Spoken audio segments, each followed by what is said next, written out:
Hello, and welcome to Marketing Matters, a forum where we seek to elevate marketing for fresh food and floral. The truth is, marketing really does need to matter if we're going to drive demand and ultimately contribute to the health of our society. Hello, I'm Danelle Macchialmi, President and CEO of DMA Solutions, and welcome to our first Marketing Matters of 2021. I see some familiar faces on here, so thank you. And a lot of new names joining us. So I'm happy to have you. I said familiar faces. I'm not seeing your faces, but definitely see some familiar names. So thank you for joining us and welcome to our new guest. Wow. Happy better year to all of you and to all of us. I know we are planning here at DMA for a great 2021. And I'm guessing if you're here, you're working toward the same goal. A little bit of housekeeping before we jump into our 2021 trends. We will be sharing this deck with you, so keep that in mind if you're keeping notes. And also that we will be providing you, the team has put together a 2-page PDF that summarizes the trends that we're going to be highlighting today. So that'll be another helpful tool for you to hopefully share with your teams. Also, we love for dialogue and questions. So please tee those up if you see something of interest or a point that you want to make, or perhaps a trend that you don't see on our list that you'd like to bring forward. Throw those into the Q&A and chat, and we'll certainly go through those at the end of the presentation. Also, we'll be asking some poll questions during the presentation of trends, and we would just love for you to answer those. It really helps us shape content for our blog as well as future webinars. So thank you for that in advance. And speaking of future content, registration is open for our next 2 webinars. We're going to start off on February the 11th with covering Viva Fresh and Southern Exposure. You know, what we need to know. We're working with both associations, both TIPA and SEPC, to tee up information there. And that particular webinar will probably more in the format of discussion, like how do we prepare for our first face-to-face events? Not to jinx anything, fingers are still crossed there. How do we prepare? So I think with that conversation will also include future shows as well. So if you're not currently registering or planning on attending either one of those events, I think the information that we will be sharing will be beneficial, because we're going to talk about strategies on how to return to face-to-face events and what will potentially be the same, and discuss things that will be new for us as marketers as we prepare our teams for those events. And then we're very excited also on February the 25th, we're going to be presenting a webinar on how 2020 has changed consumer behaviors or shopper behaviors as well. And what I think we all know that because it's not like we're looking at consumers from a far distance and trying to anticipate their needs. I mean, having lived through 2020 along as a society, the impacts are significant. And what we're uncovering in our research are the things that we believe will forever change shopper behaviors as it relates to food, beverage, and floral. So really looking forward to sharing that insight with you. You can register for both of those on our website. Those registration are available now. And I just wanted to say at this time, we've really enjoyed connecting through Marketing Matters over the last 6 months. This webinar was born during a pandemic and has turned into be a very valuable resource from folks that are attending, but also for ourselves. We loved a discussion and dialogue, and we've learned just as much preparing for these webinars as much as we have from the dialogue at the end. We've been able to reach over 150 companies through this webinar series, and we're excited about continuing our efforts in 2021. So thank you again for joining us. And for ongoing information, for those of you who are new or are not aware, we've been publishing our blog, The Core, for over 11 years, and we publish each and every week 3 posts, and we email you on Wednesdays to let you know what those posts are and when they're live. So we invite you to subscribe for continuous information on marketing, everything, a wide range of topics around marketing, and certainly industry events. And with that, I'm going to turn off my video and walk you through these trends and look forward to discussing them at the end. Thank you so much. Okay, so while food and floral industries are always evolving, after 2020, evolving seems to be one heck of an understatement. For the next foreseeable few years, trends will be shaped and defined by what people are experiencing as much, if not more, than what is new. In other words, what is now and real will have significant impacts on trends moving forward. Because of this new reality, marketers aren't just being tasked with keeping up with trends, we're also being asked to keep up with global realities and changes like surges in online grocery shopping, awareness on social media during heightened political climates, you name it. Working with fresh food and floral brands, we're on the front lines listening and seeing what engaged audiences are responding to with the volume of content we create each and share each and every day. So, with these insights coupled with a variety of reputable sources, our goal for this webinar is to educate marketers on the food, beverage, and floral trends predicted for 2021 and how you can capitalize on them to grow your brands. And to kick us off, we'll put up our first poll question. All right. Reflecting on the impact of the pandemic in 2020, which marketing efforts have you relied on the most? Moving to a more virtual reality, heightening the nutritional aspects of your products, switching messaging to at-home content, or all the above?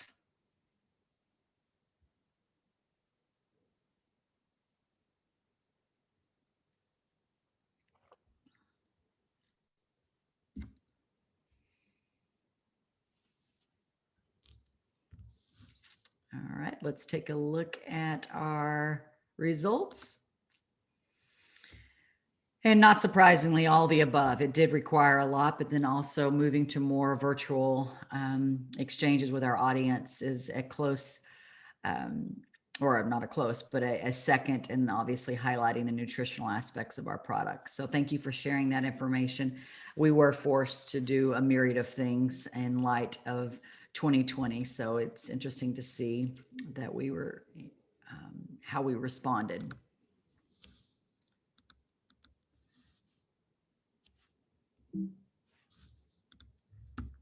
The first trend we're seeing is benefits-based marketing. So if you aren't familiar with the term, it essentially means marketing the benefit rather than the feature. Said another way, showcasing how a product can aid one's health versus a particular taste or flavor, for instance. In a year when people are craving immune boosting and healthy foods, fresh produce and floral is in the spotlight, and marketers have an incredible opportunity to reach audiences like never before. Some of the benefits-based marketing trends we are seeing being promoted to start is food for sleep. With all the stress and anxiety brought on by a pandemic, a new market has opened up for food and drinks that promote sleep and relaxation. Mood boosters. What features does your product have that can boost people's moods? Lord only knows that we could use some uplifted spirits as we start 2021. Distressing in a healthy way. It's distressing is a remarkably beneficial for our immune health, and certainly something that fresh produce delivers on. Well-being. How can your products promote well-being is the question we have to ask, because these are the topics that people are experiencing. Again, benefits of our products that are just inherent. And, these trends make me so grateful that we work in the type of industry that we do. We get to honestly promote the health benefits of our product without stretching our stories to fit a specific trend. And we can't say that for a lot of processed food and drink. And so again, very grateful to be representing the products that we do in a time when people are really responding to not only the flavor of our products, but how they help them progress in their health. Ocean Mist Farms has done a great job with this trend by highlighting what eating an artichoke can do for you rather than what vitamins are in an artichoke. For example, they claim artichokes help you sleep rather than artichokes contain magnesium, to speak directly to people's interest with their content. And we think that's a really great and simplistic example of the shift that we can make to inherently bring out benefits of our product relative to what people are seeking, whether it's, again, sleep or enhanced mood or de-stressing themselves during a very stressful time. Some of the food trends we're seeing step into the spotlight for 2021, leading the pack, as we're seeing spices and mushrooms. in this field. And let's face it, while there are some very boring nights in 2020, but because people are spending more time in their kitchen, Americans have become more adventuresome with home cooking by introducing exotic flavors and spices. In fact, according to Real Simple, 21 of Americans are introducing new spices and flavors. For instance, there has been a significant rise into unusual spices that you may not have heard of. I had certainly not heard of these, but there was a 725% increase in piri piri sauce sales. That word is a Swahili word that means pepper, pepper. But the idea is that people are searching and looking for new sauces to enhance their flavor. Another sauce that saw a 227% increase in 2020 was Logan Ma, which is the most popular brand of chili sauce in China. So these types of trends and signals, while they may not be significant to our everyday content creation, they do create a great opportunity for us to tap into, say, for instance, influencer marketing. So by partnering with diverse influencers, we're not only reaching a new audience, but we're also incorporating some of their culture into our traditional recipes with new flavors and taste profiles. So, it's our job as marketers to look for these, like I call them signals, these signals that can elevate the content that we're creating to be, more of interest. If we know for a fact that there's an increase in the interest for these types of things, we can certainly adjust our marketing strategies, whether it's, selecting a particular influencer and or content relative to recipes and social content. Mushrooms are certainly having their time in the sun right now. The Today Show, The Packer, Kroger, and I'm sure many others have called 2021 the year of the mushroom. The Mushroom Council noted that consumers are buying mushrooms at a record pace. And, we see this being a reality because between all of the new plant-based and flexitarian diets on the rise, people are caring more about the products that are good for the environment. And mushrooms have certainly become one of the answers. So the takeaway here is even if you don't grow or sell mushrooms, this trend can still apply. Try incorporating more mushrooms into your recipes or social content as a complement to your products.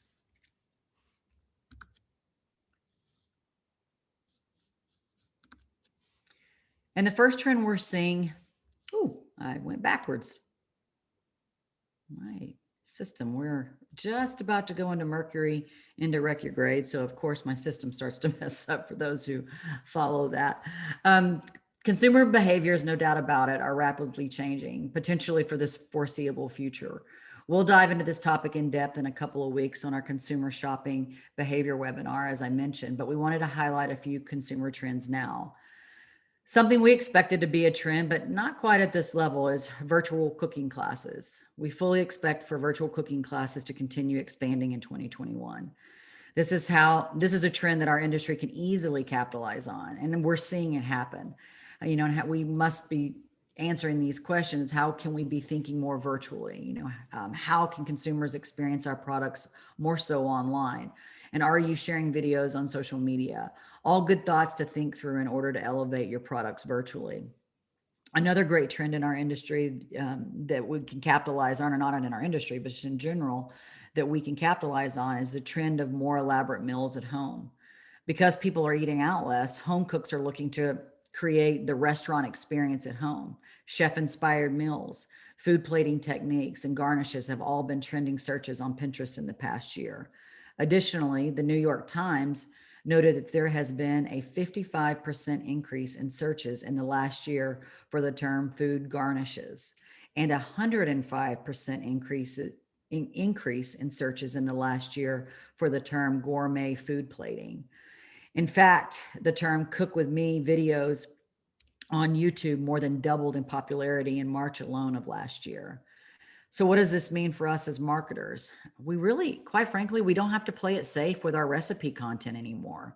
I think we can all agree that we've been used to touting the 5-minute recipe or the quick and easy meals, but with more time on people's hands and less dining out, they're looking to create more elaborate meals in their own kitchens, and quite frankly in our own kitchens.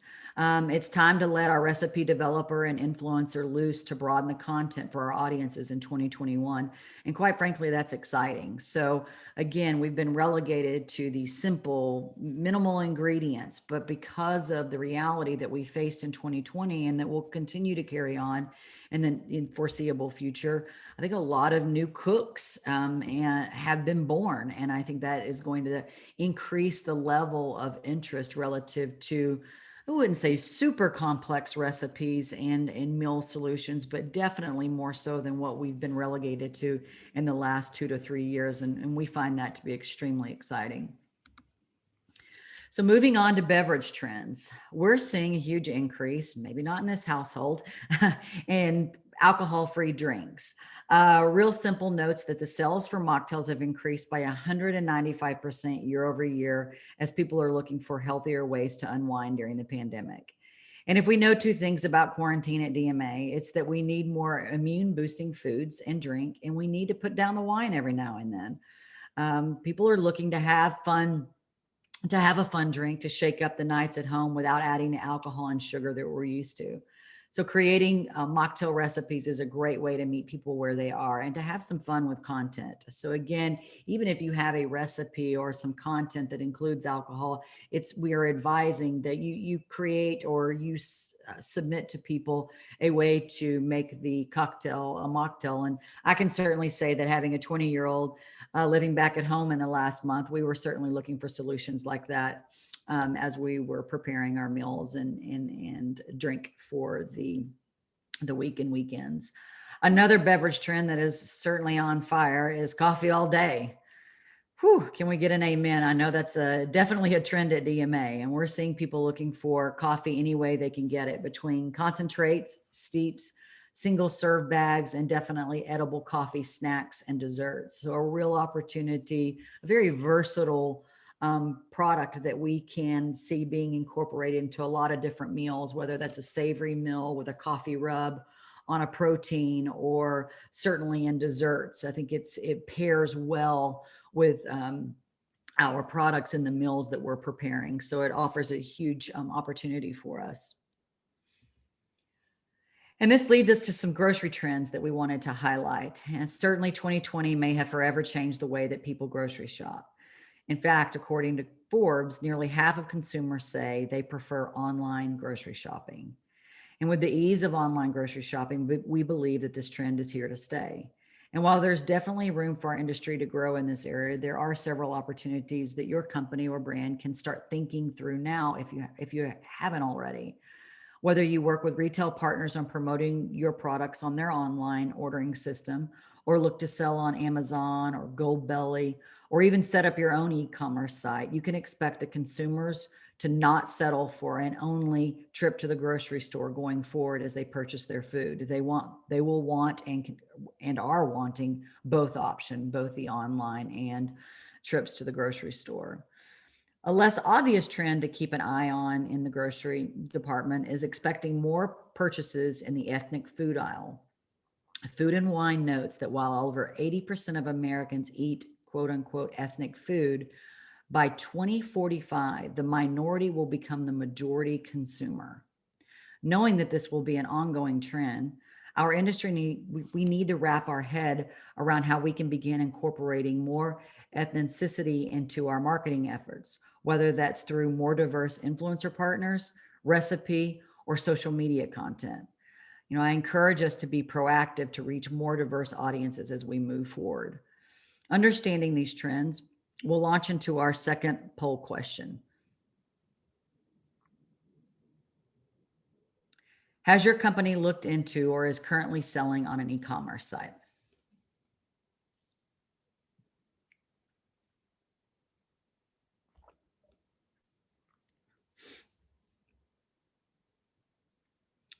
Just as you're answering that quick question, I can tell you for reference that prior to 2020, we had one client that was entertaining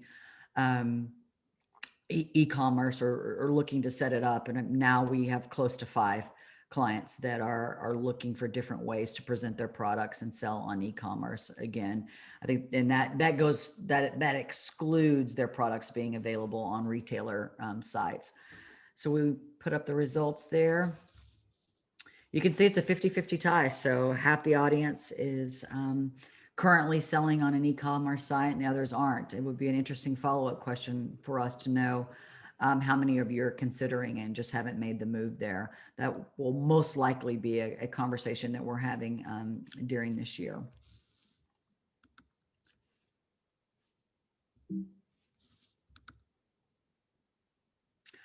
Okay, moving on to the next trend. I know that you're probably reading the title and you're thinking to yourself, what else can we possibly be doing to elevate sustainability? Because for us, definitely in the fresh produce industry and even the floral industry, I mean, we've been working on this for a while. But the reality is that people continue to care about where and how their food is being grown. And we need to continue to care about improving our messages about sustainability and sharing them more often. And here's just a few sustainability topics that we are finding trending in the content that we engage with on a daily basis. Investing in a sustainable society. In other words, people not only care about what you're doing now, they really want to know what you're doing now that will positively impact generations to come. Another topic we're seeing elevated is transparency. People want to see and know how you've thoughtfully and strategically used sustainability to guide your business decision. And on this note, we've seen on social media that our clients' field photography is outperforming recipe content on average across the board. And we believe that this can be attributed to people responding well to seeing the fields where their produce is grown, and it creates a more meaningful connection with the brand. So again, transparency. Upcycled food. We've noticed a huge rise in packaged products that use neglected and underused parts of an ingredient as a path to reducing waste, which kind of ties into the next trending topic, which is a greater effort to go waste free. And we believe that there will be more significant expectation for consumers that companies are dedicated to eliminating waste and also looking for brands' help with tips on how to reduce waste in home as it pertains to a brand's product. And in this vein, think content to support proper storage and food use. If you definitely, one thing that came out of 2020, right when the pandemic hit, the number one things that people wanted to know is my produce safe? And how do I wash it? How do I keep it, how do I keep it viable longer? So really some basic content. And what I want to elevate here to all of us is, yes, we've been talking about sustainability for a long time. And I think the majority of those conversations have been internal, and they've certainly been with our retail buyers and food service buyers. And what we're presenting here is the significant opportunity to truly be conscious and strategic about elevating the things that we are doing, but in a consumer facing friendlier way. We know that we know to that emphasis on sustainability, like I said, isn't new, but the way that sustainability is being incorporated into people's daily lives certainly is. And that's the point we're trying to make here. So while it might not be new for us, it certainly continues to be a trending topic for shoppers. Community involvement and awareness of being socially responsible have drastically changed people's priorities, even when it comes to food. And a good product is no longer enough to win over consumers. Instead, consumers are increasingly looking for brands that align with their values. With millennials and Gen Z expanding in both influence and spending power, brands have no choice but to respond to their interests and demands. And this is an area where we can do it. We're already doing the work. And so, again, I think another reality in this way is simply communicating your quote unquote sustainability efforts in a simple blurb on your website. It's not enough anymore. Consumers want to hear and see how you're fully incorporating sustainable measures. And the ways that we can do that is through video and social media. Those are two fundamental ways and ways that we see a huge opportunity for us to expand on this message as we work to get, again, all the work that we've been doing to satisfy either our own company's initiatives, certainly our buyers initiatives, we can now present that information thoughtfully to let people know how we're taking care of not only their products, but our planet. So this tees up our last poll question. How comfortable are you adapting your message or content to keep up with what is on trend for this new year? Just based on these simple trends, and we have some more to present to you, but how comfortable are you with the year ahead in terms of your adapting your messaging?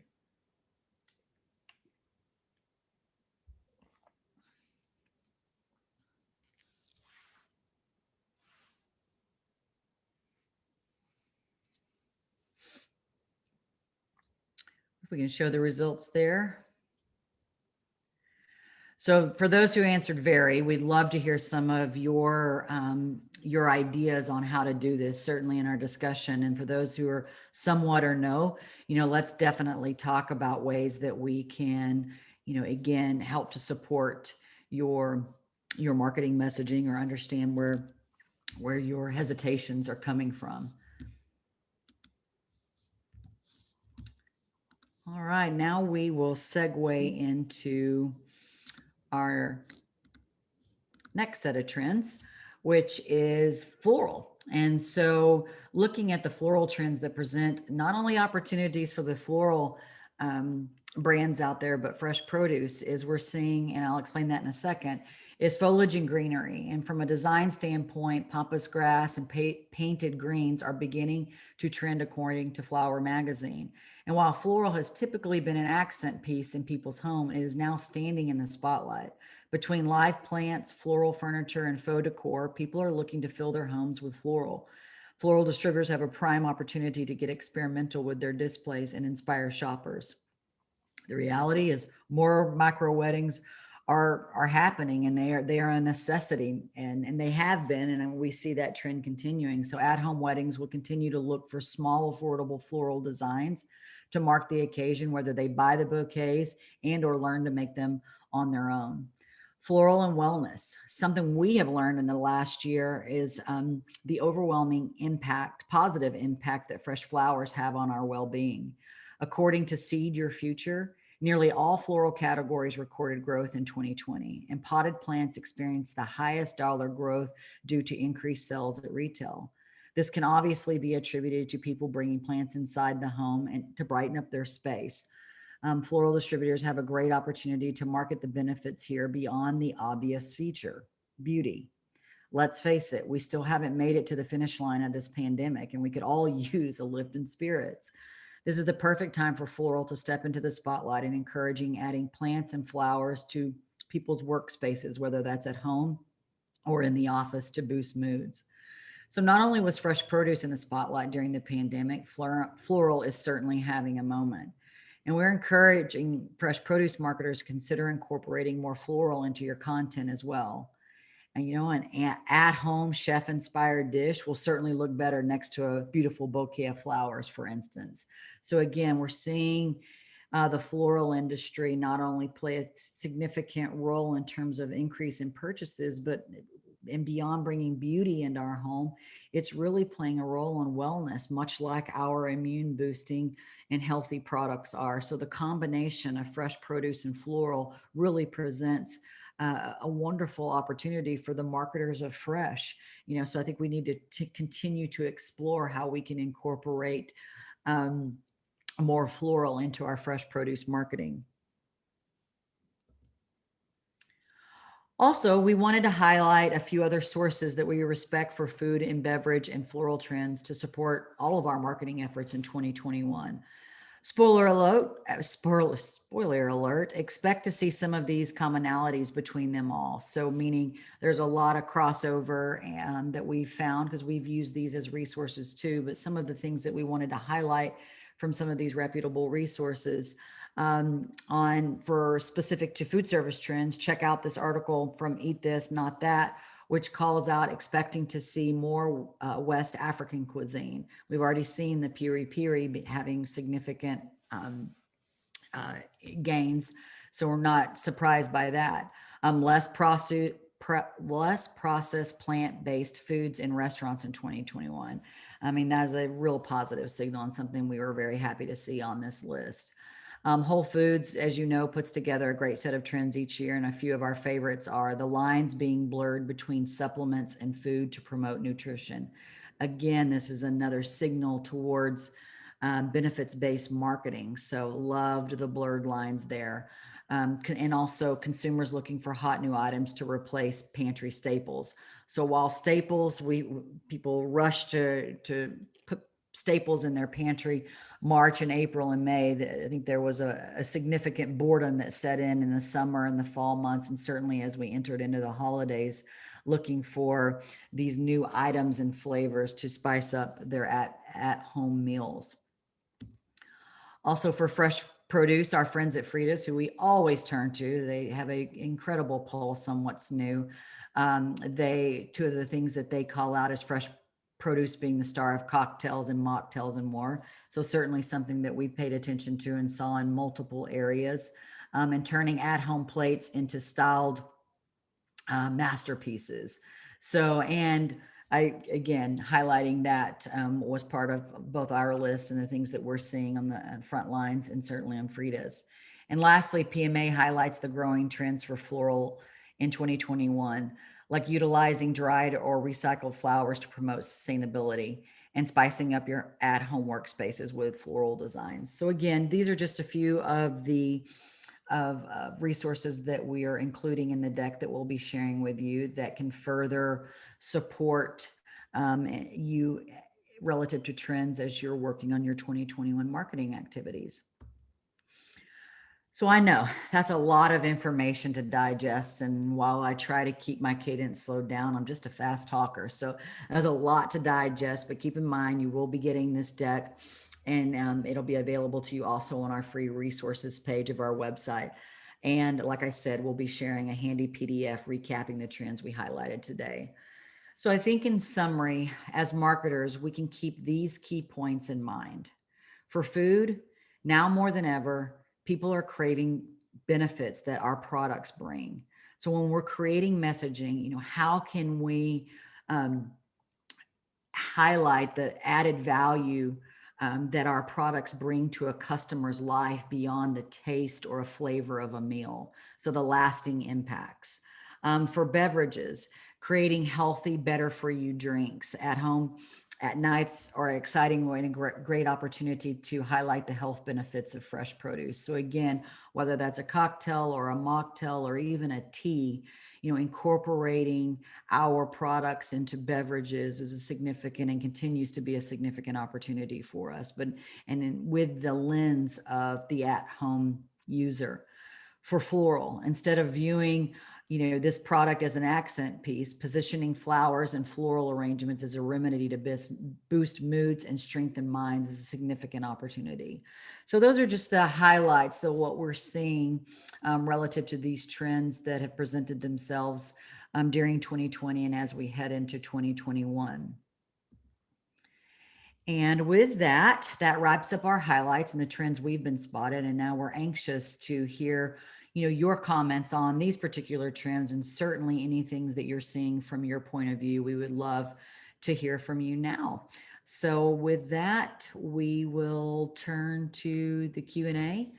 I will turn my video back on and invite some of the DMA team to join me.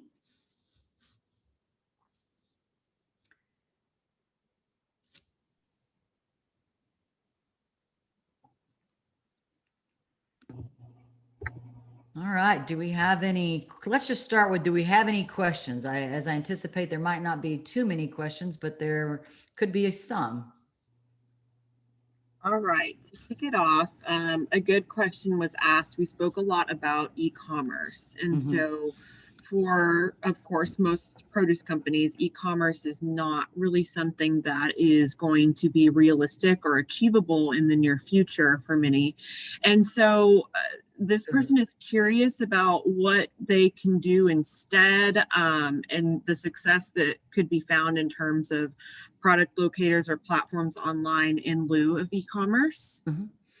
Well, I think we've been using, this is something that we realized in 2020 is I think we've been using e-commerce as a blanket term. But what I found helpful in one of the webinars, I think it was the webinar that we shared on integrating marketing and sales and aligning those two efforts.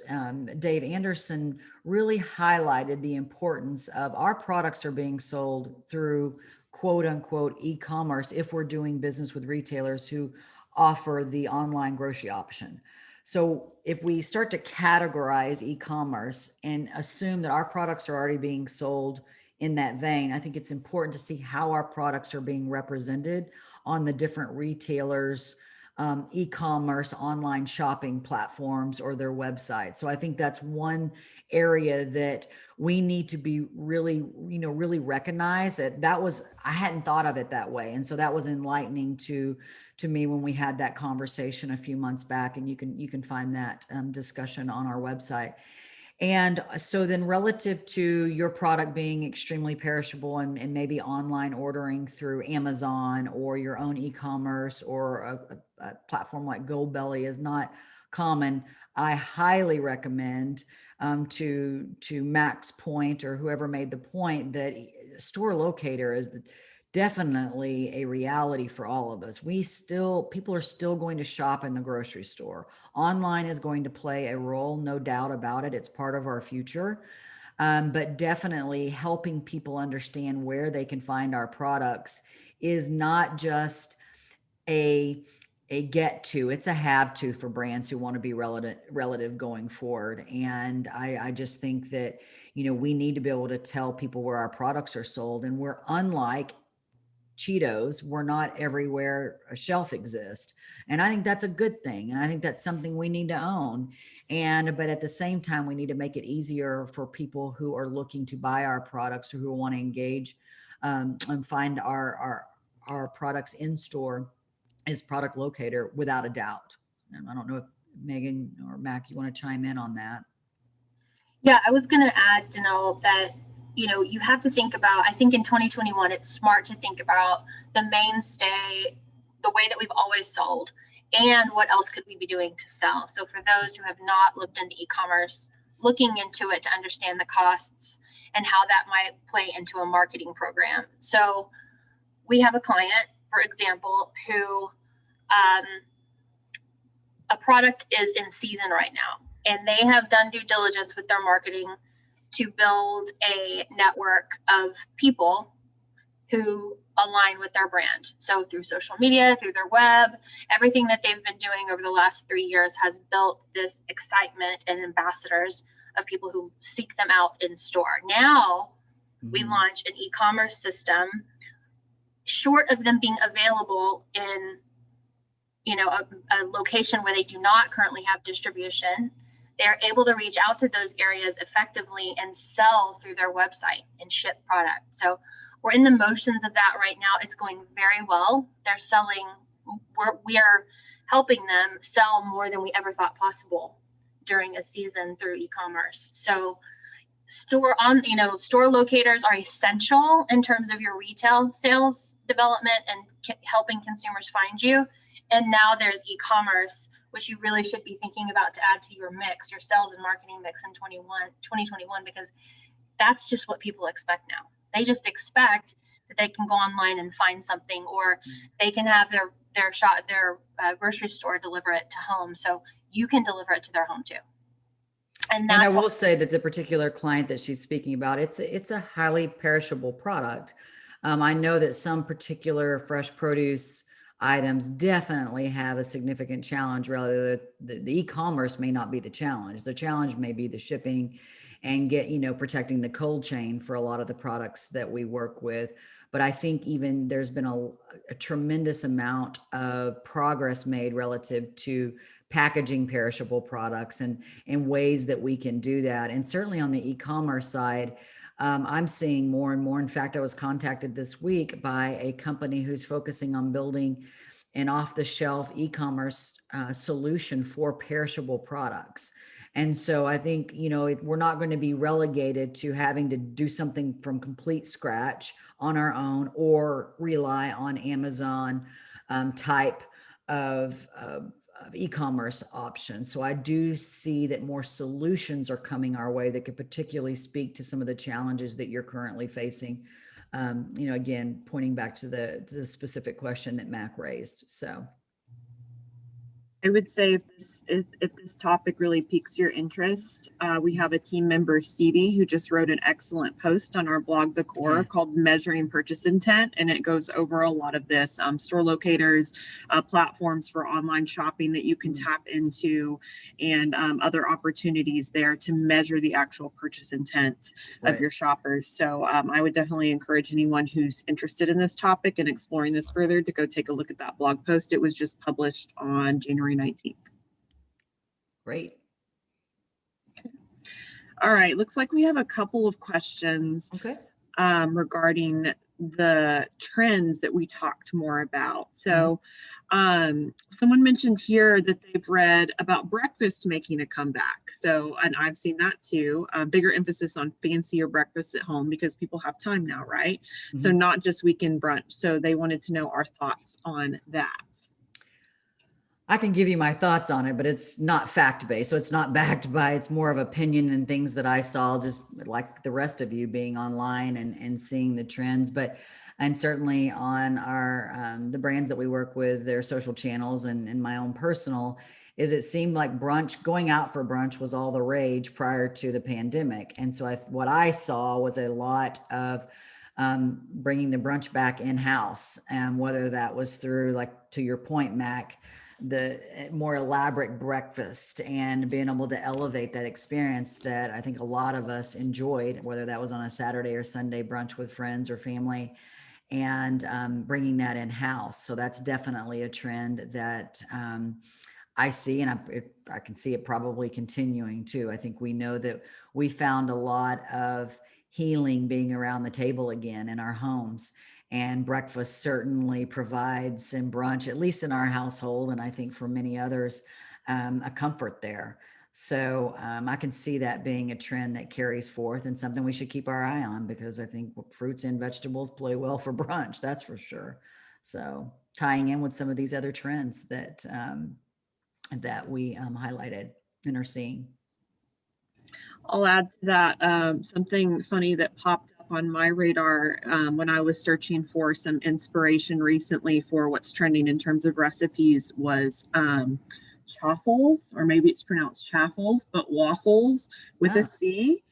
And this is something that I'm seeing that's blowing up and going viral in terms of breakfast. And it's a waffle, but it's basically a keto version of a waffle. So it's, gluten-free, and it's typically made with cheese plus egg. It sounds like are the primary ingredients, but oftentimes you might find someone using like an almond flour or something like that in it as well. But these are blowing up, and it just goes to show you that yes, breakfast is very much being emphasized, and spending more time making, the time to make something more elaborate, and that is specific to a dietary trend right now. So I just noticed that recently and thought I'd call that out.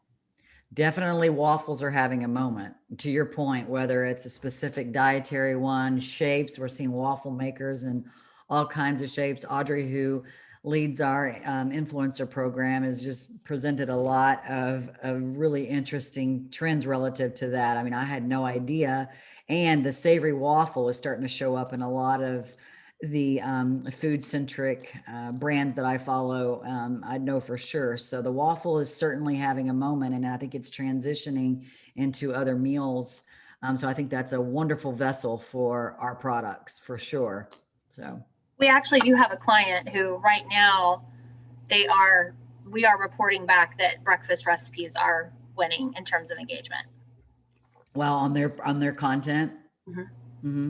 So yeah, there's some facts then that we could share. Maybe we'll elevate that in a future core post, a whole post around breakfast and how to make breakfast. Because I don't know about you, but growing up, and certainly I love to sometimes have breakfast for dinner. So I'm sure that there's a lot of play there for us as marketers to think in those terms.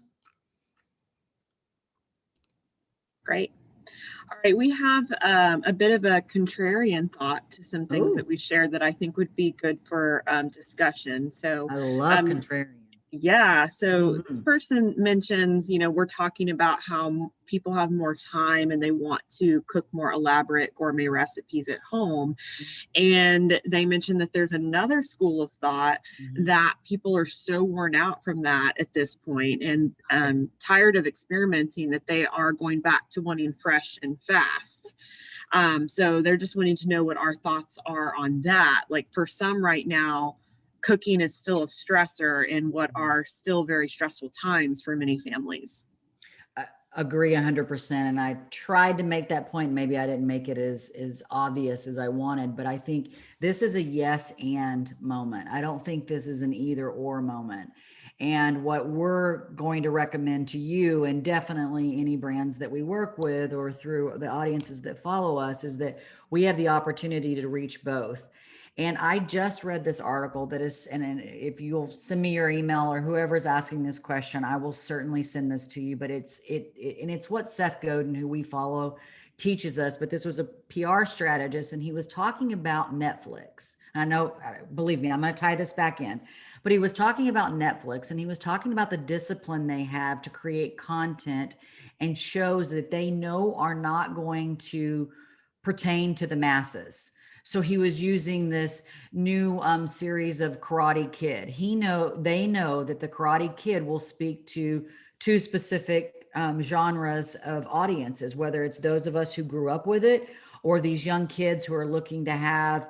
I think they have another audience with this particular show that is presenting itself, but then they understand that the vast majority of people that have a Netflix subscription aren't going to watch it, but they're committed to creating content and shows that specifically cater to what I would consider niche interest. And so I think as fresh produce marketers, in this light of, yes, some people are experimenting more at home. I think you could divide DMA down the middle. And I think just as a small slice of a group, I think we're divided. I think we're divided in some of us who weren't in the kitchen a lot before are exploring more. And some of us who've been in the kitchen are certainly pining for our moment out in restaurants on a regular basis. And so I think it's, both. I think it's so that's the way that I look at it. But do I think that we're going to be able to walk away from the quick and easy 5 ingredient less content out there relative to fresh produce or meals? No, I don't think that we will, because I do think the pendulum is going to swing back. But it seems like for so long, the pendulum was stuck in those two areas, at least for what we could see from a performance standpoint. And so I think it's just broadening and us understanding that our audience, we can cater to both. That's that's the way I feel about that thought. So thanks to whoever brought that up. You're spot on. Yeah, I would say take a look at Google Trends too. This is a completely free tool that Google makes available to anyone to use, and you can search for what are the top searches relative to a specific key term at any given time, and take a look at recipes. And you can filter it by whatever time frame you want to look at. But if you want to look at what's happening right now, I did this recently, and I noticed that people were still really searching for things that I would consider a little bit more time consuming type recipes. Like pork chops was really high on the list, and that's not something that I would just throw together. Pork chops were coming up a lot, and then a lot of things relative to Asian cooking, like teriyaki steak. Those sort of things were high up in there, which aren't necessarily super easy to throw together. So that indicates to me that there are people still trying to spend time in the kitchen, and maybe it's more so on the weekend. They're not going out as much on the weekends, and that's when they're experimenting. But the weeknight dinner is never going to go away. It's still going to be a reality. It is. And I think the other layer to all of what we're saying is also the economic impact.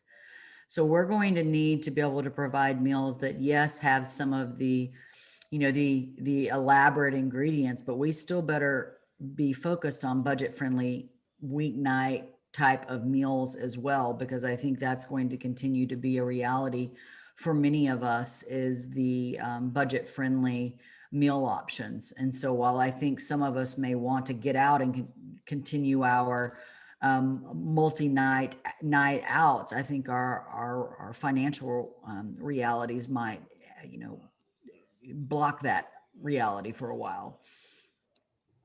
I just add to that, you know, be sure to include, to Danelle's point, the answer is yes, yes, and yes. Serve them both on your communities, serve them the content, and then measure what has worked for them and for you. And so you'll be able to see how your community is responding to those types of different content. And are they responding more to the 5 ingredient or less super quick, or are they responding more to the French cooking on Friday, on weekends? You know, give them those options so that you can then measure what your community is most prone to gravitate towards. Yeah. Yep. Good stuff. All right. Here's a good question. I like this question because this is one we've wrestled with ourselves over the past couple of months. Is there any risk to pushing diversity in imagery or recipes or themes, like being called performative or too reactionary? So I think this is a really good question to explore. This person says, look, I'm all for diversity. I'm just wondering about the possible pushback. So were we. Sure. Yeah, it's definitely reality. And that really comes down to a case by case basis. And the place to start is what historically have we done?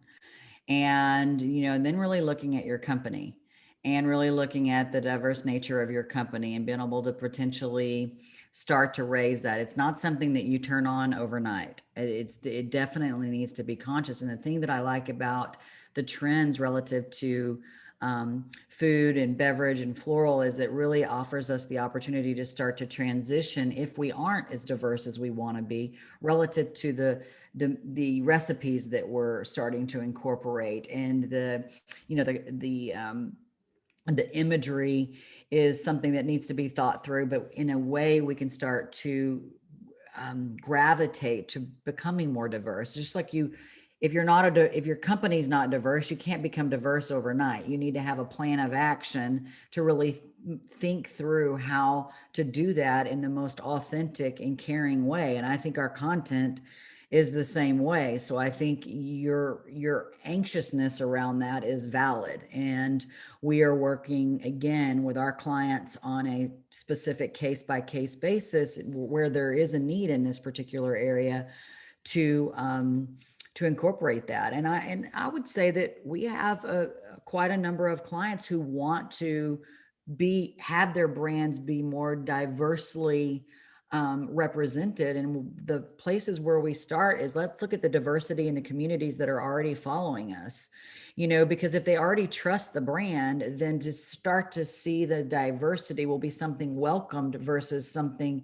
of, oh, you're just showing up, and again, it comes back to your community and knowing your community better than anyone else. And I think that's just the place to start. And then potentially when you get that work, and then you can start to think about attracting a more diverse community to your brand. But I think you need to start with where are you today and understand that fully relative to who's following you, your audience, and certainly your current content.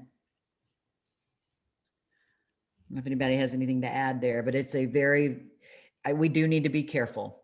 I will say that we need to be conscious. Maybe conscious is the better word, because there is a fine line.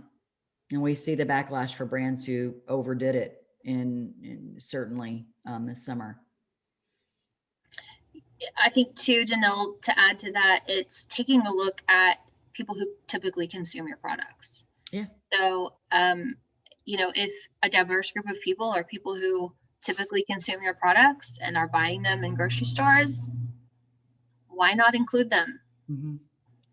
So I would definitely, obviously this is something bigger. Janelle mentioned you really need a rollout plan for it, but I certainly wouldn't shy away from it. I would look toward inclusivity versus looking away, especially if you serve diverse groups in the United States and beyond even. Yeah, and if you go back and look at the webinar that we hosted during United Fresh, it was definitely, that was June, right? Was that June? And it was called the Fireside Chat. We gave some specific tactics in that particular deck and during that webinar on how you can approach some of these things. So that might be a really helpful resource for you. And then obviously connect with us if you'd like to talk further about this. We are happy to talk through it with you. We may not have the exact answer, but we can certainly give you some things to think on a little bit more thoroughly. I'll just add to that, not only thinking about who's consuming your products, but who is shopping at the stores where you are primarily Great selling your point. products. So, Yes. what is the breakdown, demographic breakdown of the shopper at your primary retail partners? So that's something that should really be taken into consideration, and I think can make a big difference for some people on what direction to go. Yeah, that's a great point, Matt. Most Americans have a Facebook account. I mean, that's just, like a social security number. Most people have a Facebook account. So when you're thinking about addressing large groups of people, being attractive, who do I serve? What types of content should I share? All of those factors go into it. But just remember, if you're on Facebook, right, you could be searched for, you could be looked at by any given consumer, no matter the background. And the minute they find you, they're looking and assessing in 3 to 5 seconds whether or not you represent the kind of brand that they want to be aligned with. Do you see me? Do you see me as a consumer? So again, I keep going down this path, but I think the three of us, highly recommend that you look into that. Mm-hmm. Yeah, I didn't know where you were headed with that point, but I like where you ended. Thanks. You're right on. Thanks. All right. So another question in terms of messaging, and messaging for 2021 specifically, what are we seeing is resonating with consumers right now? Do you want to, either one of you want to tackle that first? Matt, could you ask that one more time? Mm-hmm. For 2021 messaging, what are we seeing is resonating with consumers right now? So I guess I can speak to that. I mean, it depends a little bit on the product and your specific audience. It's going to vary a little bit, but I guess in general, we're still seeing that the cooking from home, spending more time at home type of messaging is currently still resonating with people, and has been all the way through the holidays and into early this year. So we haven't seen a major shift at all in that resonating. Something interesting, very specific that's been resonating right now in the winter that I've noticed is talking about cozy recipes.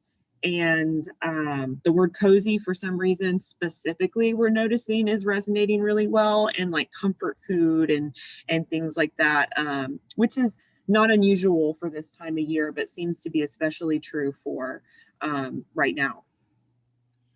I was going to say too, Mac, it kind of leads to that point, but sometimes it's not exactly what you say, it's how you say it. So for us, from a messaging standpoint, it's really trying to hone in on those problems or typical feelings or life as people know it right now, and trying to address how they might. I mean, we're all in this thing together. We're all feeling similarly about the happiness of 2021, so and just living through the season. So think about that. It's not necessarily always about what you say, it's about how you say it. So messaging, from a messaging standpoint, that is absolutely key right now. And I think I have this sense that the next 60 days are going to be, we're either going to be transitioning, none of us can foresee, how things are going to progress. I mean, one day I feel like we're seeing a break, a light at the end of the tunnel. And then other days it can seem pretty dark relative to, specifically speaking, to the pandemic. And but I do think we need to go ahead and start to prepare for this freeing up, as we come into the spring months and what the summer may look like. I think we're going to need to have, again, a tool chest of varying content that can speak to people's realities, and really keeping our pulse on that. And I'm not sure exactly when that's going to hit is that going to hit in the next 30 days, or is that going to be a late spring or a summertime? And so we're just keeping really close pulse on that by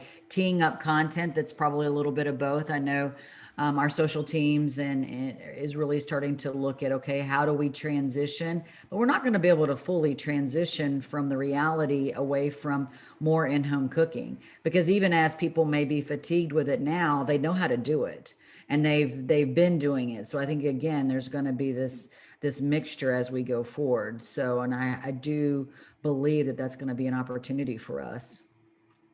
So. Great. Well, that covers all of the questions we currently have. And I see we're right at 2 o'clock, it looks like. Perfect. Well, again, just invite you all to register for our webinars on February the 11th. We're going to talk about Viva Fresh and Southern Exposure, keeping our fingers crossed that those two events do stay in person. And then on February 25th, a deep dive into how 2020 has shaped consumer behaviors. Again, like we said, we have found just tremendous research, whether it's through our own marketing or amazing resources. So we're excited to dive deep into that. So thank you all very much, and stay healthy, and look forward to connecting with you soon. Have a great rest of the week.